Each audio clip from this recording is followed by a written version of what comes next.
E aí, gente, tudo certo? Vamos para mais uma aula. Olha só, agora a gente vai começar um assunto novo da segunda unidade. Então, um livro novo de vocês, ó, primeiro capítulo do livro novo. Na verdade, a gente está na continuação, na sequência, tá bom? Capítulo 6, página 329. Olha só, Biologia 1.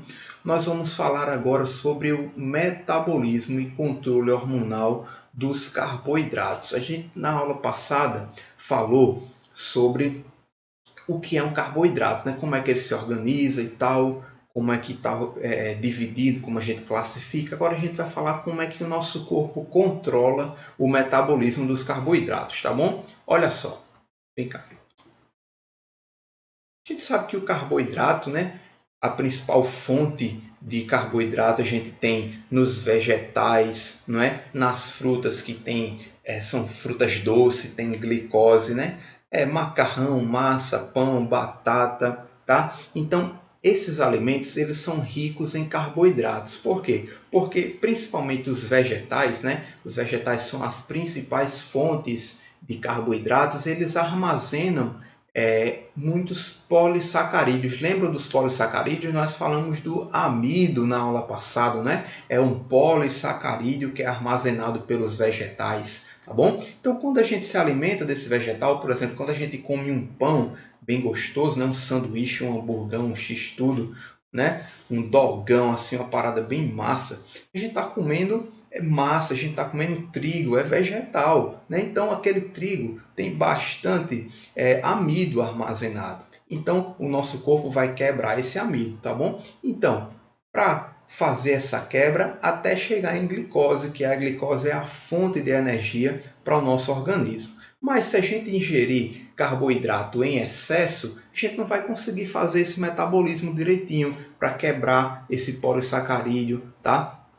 E usar ele por completo. Quando a gente tem demais e usa de menos, a sobra vai ser armazenada. Vai ser armazenada como? Na forma de gordura, ó, em lipídios, tá certo? Então a gente vai entender um pouquinho como é que acontece o metabolismo desses carboidratos. Olha só, falei para vocês que quero dar o exemplo, tá, do amido, né? A gente se alimenta bastante de vegetais ou de alimentos de origem vegetal, contendo nutrientes vegetais, né? São ricos em amido, porque os vegetais armazenam esse polissacarídeo. Então, quando a gente ingere o amido, na nossa boca tem uma enzima chamada de amilase salivar. Olha, terminou em ase, é enzima que quebra alguma coisa. Então, a amilase é uma enzima que quebra amido, né? Salivar porque está lá na saliva, na saliva da nossa boca. Então, quando a gente está mastigando um alimento rico em amido, ou seja, está mastigando aquele pão, aquela pizza, aquele biscoito, então o cara já pensa, meu irmão, na minha saliva, ó, até salivei pensando no hambúrguer aqui. Ó, na minha saliva tem amilase salivar, então ela está começando a quebrar o amido, tá? O polissacarídeo. Então, se é polissacarídeo, é formado por várias unidades, não é assim?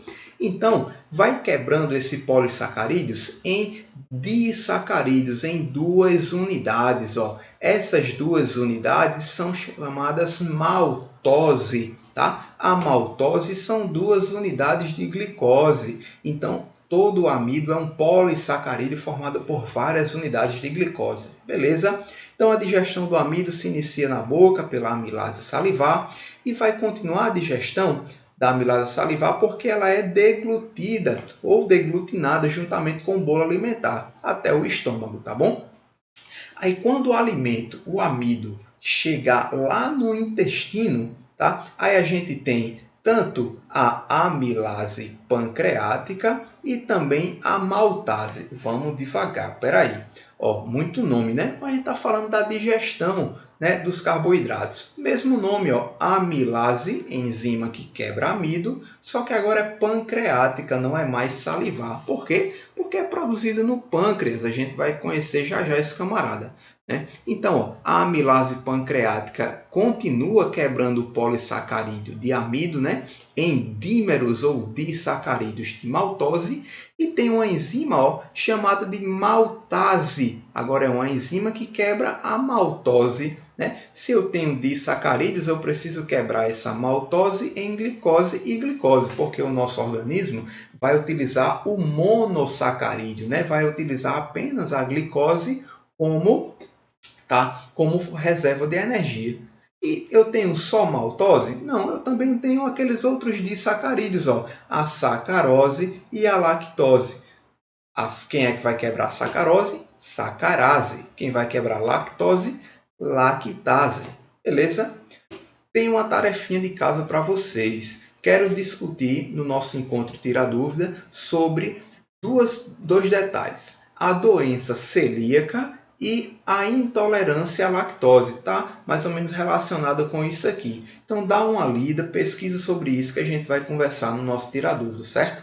Então entenderam aqui, né? Tranquilo, digestão do carboidrato, polissacarídeo é quebrado, certo? Em disacarídeos, depois monossacarídeo, e a gente tem o monossacarídeo glicose, tá bom? Aí, dependendo da quantidade de glicose, a gente consegue medir esses níveis na corrente sanguínea. Essa medição a gente dá o nome de glicemia, tá bom? É o nível de glicose no nosso sangue. Então, em condições normais, tem poucas glicoses no nosso sangue equilibrado com outros componentes sanguíneos, tá bom? Tanto as hemácias quanto os leucócitos. Agora, se a glicose tiver em menor quantidade no nosso sangue, a gente chama de um quadro de hipoglicemia. É aquele hipo é pouco, né? Então, pouca quantidade de glicose, um nível baixo de glicose no sangue. Quando é que isso acontece? Quando a gente está há muito tempo sem comer, está com muita fome, né? Então a gente tem aquele quadro de hipoglicemia, baixa glicose no sangue. Por outro lado, o contrário, quando a gente tem muita glicose no sangue, glicose em excesso na nossa corrente sanguínea, a gente chama de hiperglicemia.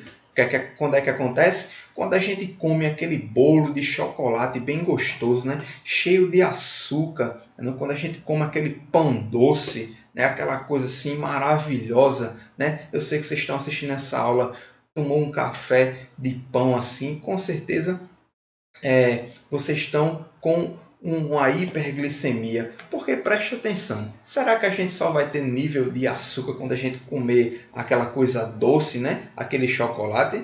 Se a gente comer muito pão, muita massa, uma macarronada, o macarrão não é amido? O amido não vai ser quebrado, né? Em maltose, depois em glicose? Se a gente acumula muita glicose, a gente tem hiperglicemia, tá certo? Então, cuidado para não relacionar apenas carboidrato a açúcar doce, aquele cristal, não é? Que a gente come nos doces e tal. Não, tudo que for massa, ó, a farinha de trigo que vai no bolo também vai ser quebrada em glicose, tá bom? Tudo isso pode ajudar quando a gente ingerir muito alimento para chegar no quadro de hiperglicemia. Bacana?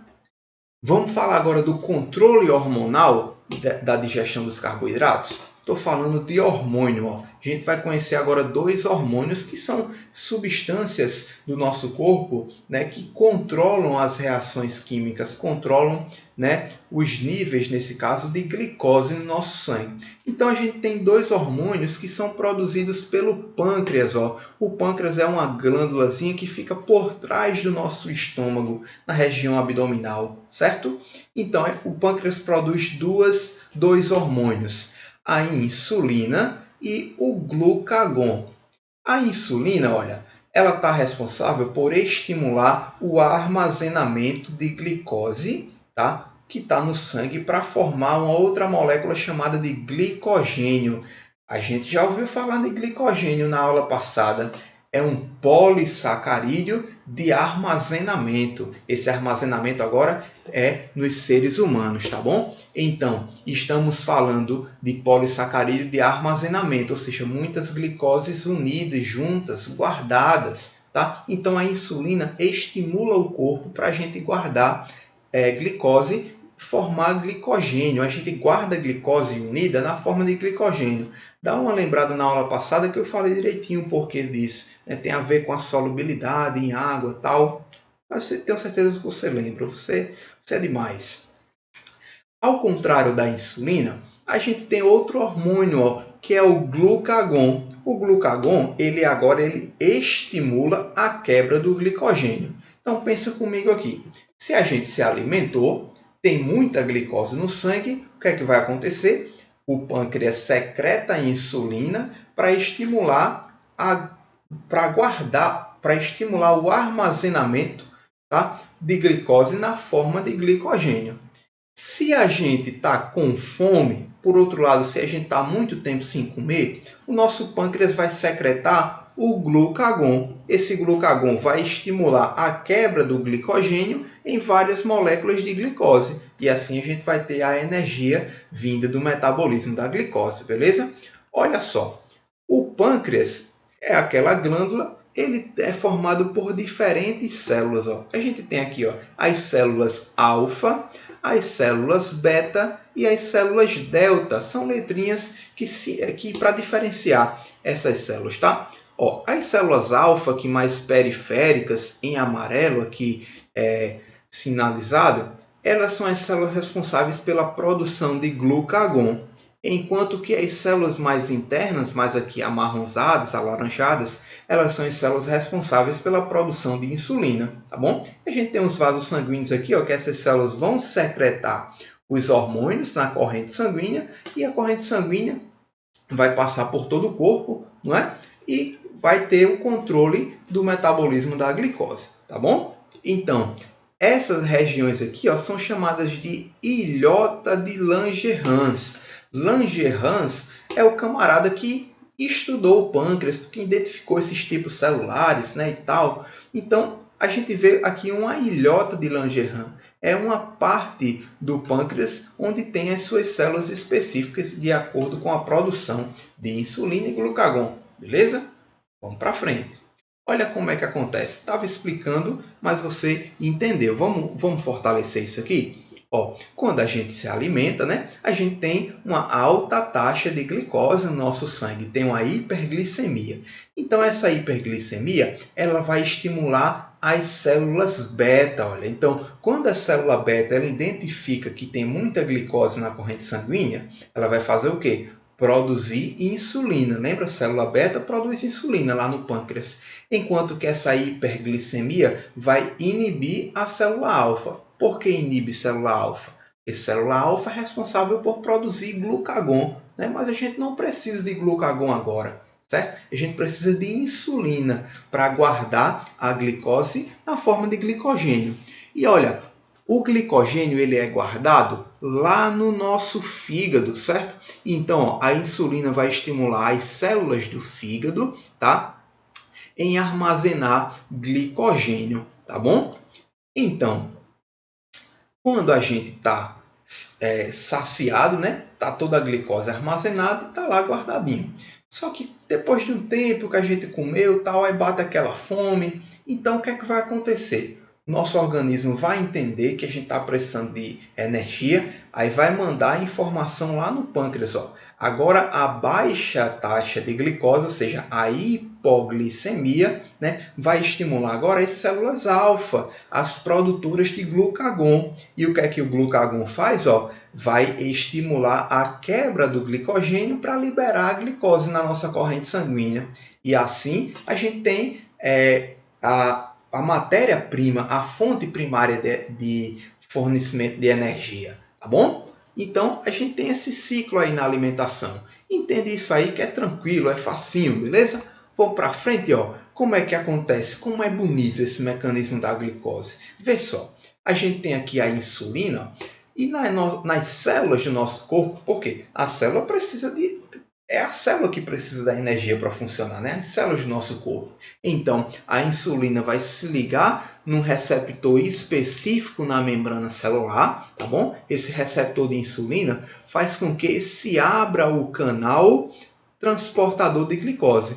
Então, quando a insulina se liga, ó, insulina ligada ao receptor, né, vai abrir o transportador da glicose e assim a glicose consegue entrar nas células, beleza? Olha só, a sequenciazinha, ó, insulina se liga no seu receptor, primeiro passo, aí esse receptor manda uma mensagem na célula para assim abrir o transportador de glicose. Esse transportador de glicose é chamado de GLUT. Esse nome vem do inglês, ó, é Glucose Transporter. tá? Glucose em inglês é glicose, então aqui é o transportador de glicose. Então, quando a glicose entra na célula por meio desse transportador, tá? O que é que vai acontecer com a glicose? Ela tanto pode ser armazenada na forma de glicogênio, isso aqui nas células do fígado, são os hepatócitos, tá? Ou essas células podem induzir a quebra da glicose até uma molécula chamada de piruvato. Essa quebra de glicose até piruvato vai fornecer energia para a célula, tá bom? E quando se acumula demais piruvato, tem muita glicose, produziu muito piruvato, o que é que vai acontecer? Vai se armazenar em ácido graxo. Ácido graxo é lipídio, é gordura. Então as nossas células, se tiver glicose demais, ela armazena na forma de gordura, beleza?